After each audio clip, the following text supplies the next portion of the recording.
2022 সালে টেট উত্তীর্ণ চাকরি প্রার্থীদের অফার নিয়ে মুখ্যমন্ত্রী প্রফেসর ডাক্তার মানিক সাহার গুরুত্বপূর্ণ বক্তব্য শুনুন। 2022-এ টেট পাস চাকরি প্রার্থীরা এখনও অফার পাননি। মাত্র কয়েকদিন আগে মুখ্যমন্ত্রীর বাড়ি ঘেরাও করেছেন। এবার মাননীয় মুখ্যমন্ত্রী professor doctor Manik Saha 2022-এ TET উত্তীর্ণ চাকরি প্রার্থীদের অফার নিয়ে কি বলেছেন, বিশেষ বক্তব্য শুনুন। তার আগে নিউজ ত্রিপুরা ওয়ান চ্যানেলটি অবশ্যই সাবস্ক্রাইব করুন। ওদেরকে ওদের ব্যাপারে আমি নিজেই অবগত আছি এবং সে বিষয়ে আমি কথা বলবো। ওদেরকে ওদের ব্যাপারে আমি নিজেই অবগত আছি এবং সে বিষয়ে আমি কথা বলবো। ওদেরকে ওদের ব্যাপারে আমি নিজেই অবগত আছি এবং সে বিষয়ে আমি কথা বলবো। 2022 সালে যারা টেট উত্তীর্ণ হয়েছেন তারা ওদেরকে ওদের ব্যাপারে আমি নিজেই অবগত আছি এবং সে বিষয়ে আমি কথা বলবো।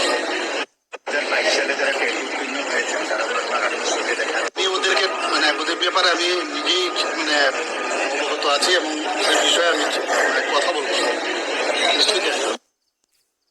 মাননীয় মুখ্যমন্ত্রী প্রফেসর ডাক্তার মানিক সাহা বলছেন 2022-এ টেট উত্তীর্ণ চাকরি যারা নিযুক্ত হয়েছেন, যারা এখনো অফার পাননি, তাদের নিয়ে মুখ্যমন্ত্রী কথা বলেছেন এবং তাদের নিয়ে কথা বলবেন, অর্থাৎ তাদের অফারটা কত দ্রুত ছাড়া যায় এ নিয়ে মাননীয় মুখ্যমন্ত্রী কথা বলবেন এবং বৈঠক করেছেন, কথা বলেছেন।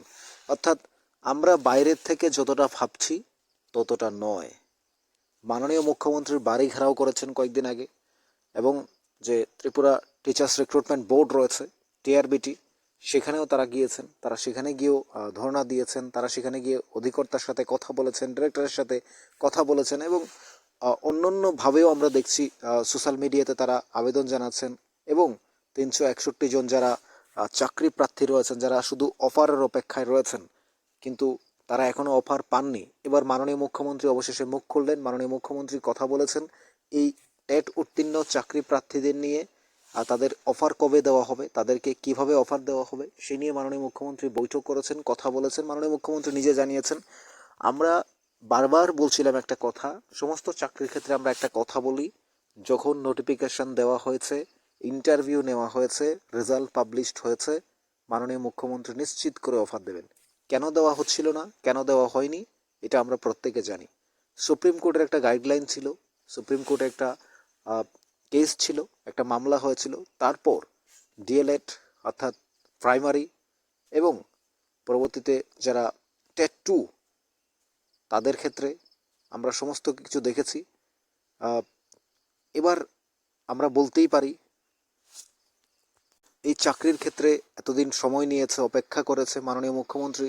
আমরা গত 2 দিন আগে মাননীয় সুশান্ত চৌধুরী মন্ত্রী তিনি প্রেস কনফারেন্সে বলেছেন আবার নতুন করে 1500 টেট নেওয়া হবে। তার আগে যে অফার দেওয়া হবে 361 জনকে, এই বিষয়ে কোনো সন্দেহ নেই। সুপ্রিম কোর্টের একটা গাইডলাইন ছিল, সেটাকে মান্যতা দিয়ে কতটা কী করবে সেটা মাননীয় মুখ্যমন্ত্রী জানেন। তাই বৈঠক করেছেন, আলোচনা করছেন, আলোচনা চলছে, তাদের নিয়ে ভাবছেন, মাননীয় মুখ্যমন্ত্রী সরাসরি জানিয়ে দিয়েছেন। এবার টেট পাস চাকরি প্রার্থীদের জন্য সুখবর দিলেন মুখ্যমন্ত্রী। এই কথা বলাই যায়, অতি দ্রুত ওনারা অফার পাবেন এবং জয়েন করবেন বলে আমরা সেটা প্রত্যাশা করছি। আমরা চাই 361 জনেই চাকরি পাক এবং তারা জয়েন করুক, সেটা আমরা চাই। এখান থেকে একজন চাকরি প্রার্থীও যেন বাদ না পড়ে, সেটাই আমরা চাই। আমরা বারবার বলছি ধৈর্য আপনারা অনেক ধরেছেন, ধৈর্যের বাঁধ ভেঙে গেছে, সব ঠিক আছে, কিন্তু আর একটু অপেক্ষা।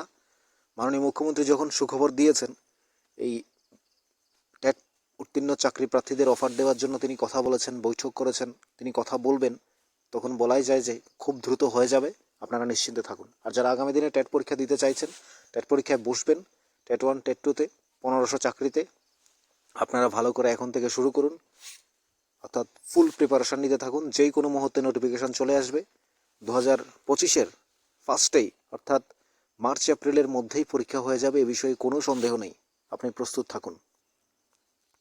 আমরা প্রত্যেকটা আপডেট আপনাদের পৌঁছে দেবো, তাই আমাদের নিউজ ত্রিপুরা ওয়ান চ্যানেলটি সাবস্ক্রাইব করে রাখুন। পরবর্তী ভিডিও পেতে আমাদের সাথেই থাকুন।